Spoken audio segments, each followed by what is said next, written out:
nga pala, girl. December na pala ngayon. Kailangan na pala natin mag-decorate ng room. Oo nga eh. Ay, grabe. May mga portrait nakatambay. Oh. Tingnan mo yung mga design yun. Nakakaloka. Eh kung ganito na lang kaya yung gawin nating design, girl. Kaya mo ba yan? Ito, may star oh. Kaya mo? Eh kung gawin lang kaya nating flower to. Hindi flower, dapat yung nasa taas. Ano? Yung parang cactus. Ganon.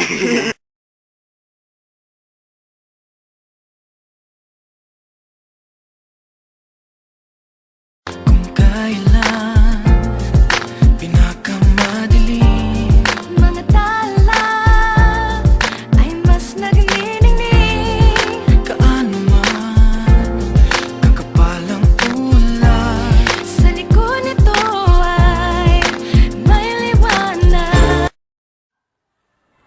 Empathy, ka, may pag-uusapan tayo.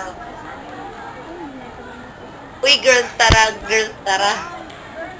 Girls, tara. paliwanag na ito'y nasa ating lahat.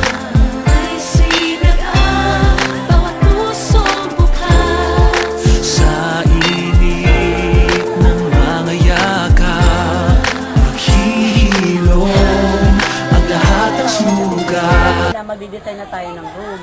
So, mag-a-assign ako na magdadala sa inyo ng mga Christmas design. Si Carl para sa parol, yung iba naman sa lantern. Nakanggalang na lang ha.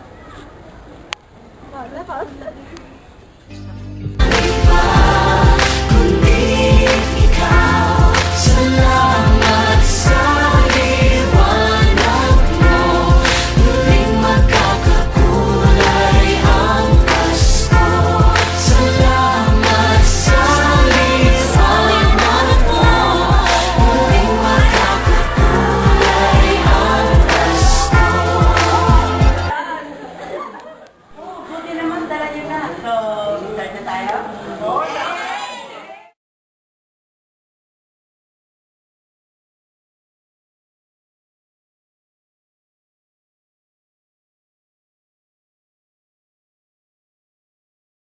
Uy, paano ba to? Ano yan? Ah, yung perimeter area ng triangle? Oo, mag-report kasi ako eh. Ah, madali lang to. Paayos nga, girl.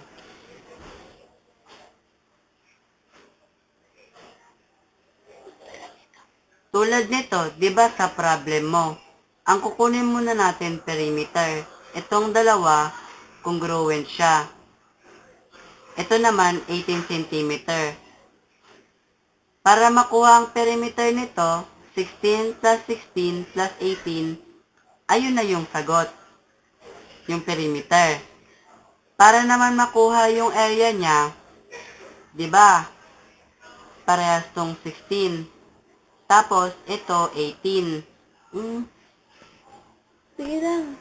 Ang formula ng triangle is A equals to 1/2 times A equals 1/2 times base times height.